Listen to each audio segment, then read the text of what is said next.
ఈరోజు శీర్షిక నేను లేకపోతే అనేది మనం చెప్పుకుందాం ఫ్రెండ్స్. నేను లేకపోతే అని అనుకోకు, పరమేశ్వరుడు రాసిన ప్రకారమే అంతా జరిగేది. అశోకవనంలో రావణుడు సీతమ్మ వారి మీద కోపంతో కత్తి దూసి ఆమెను చంపడానికి ముందుకు వెళ్ళినప్పుడు హనుమంతుడు అనుకున్నాడు, ఎవరి నుంచైనా కత్తిని తీసుకుని రావణాసురుని తలను ఖండించాలి అని. కానీ మరుక్షణంలోనే మండోదరి రావణుడి చేతిని పట్టుకుని ఆపడాన్ని చూశాడు.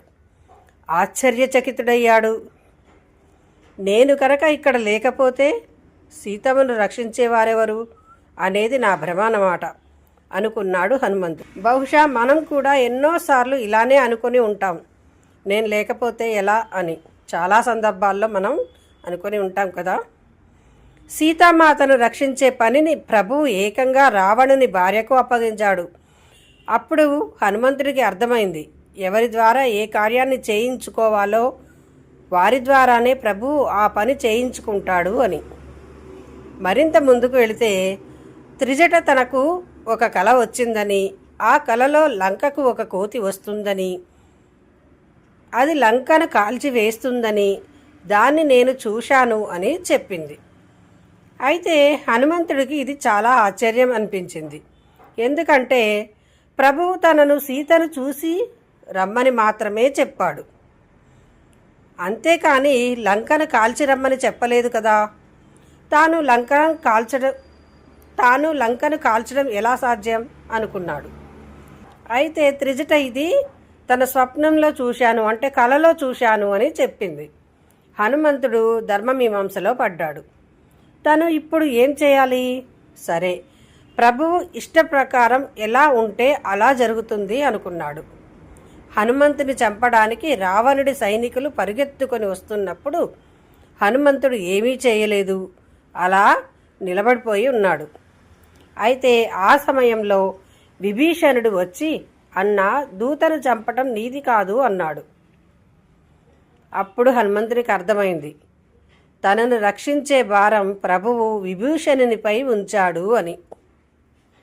ఆశ్చర్యానికి పరాకాష్ఠ ఎక్కడంటే, విభీషణుడు ఆ మాట చెప్పగానే రావణుడు ఒప్పుకొని, కోతిని చంపొద్దు, కోతులకు తోకలంటే మహా ఇష్టం, తోకకు నిప్పు పెట్టండి సరిపోద్ది అన్నాడు. అప్పుడు హనుమంతుడికి మరింతగా అర్థమైంది, త్రిజట స్వప్నం నిజం కాబోతోంది అని.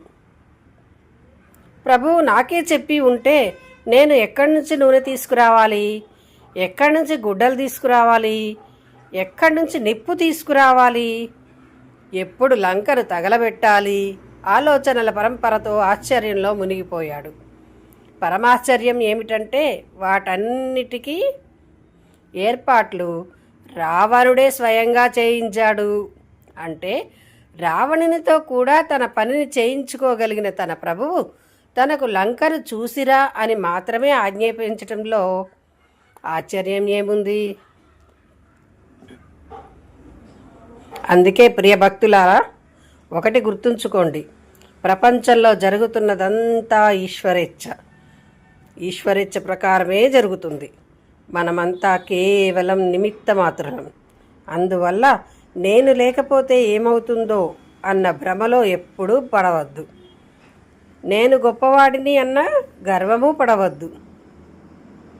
జై శ్రీరామ్, జై హనుమాన్. ఈ విషయం మీకు నచ్చినట్టయితే please like, share and subscribe. Thank you for watching. చాలా సందర్భాల్లో అనుకుంటా ఉంటాం కదా ఫ్రెండ్స్, నేను లేకపోతే ఎట్లా, అమ్మో నా ఫ్యామిలీ ఏమైపోద్దు, నేను లేకపోతే ఎట్లా అని. కానీ నేను లేకపోతే ఎట్లా అనడానికి చక్కని ఉదాహరణగా ఈ కథ వచ్చింది ఫ్రెండ్స్. దయచేసి మళ్ళీ వేరే వాళ్ళకు కూడా ఫార్వర్డ్ చేయండి friends. Thank you for watching.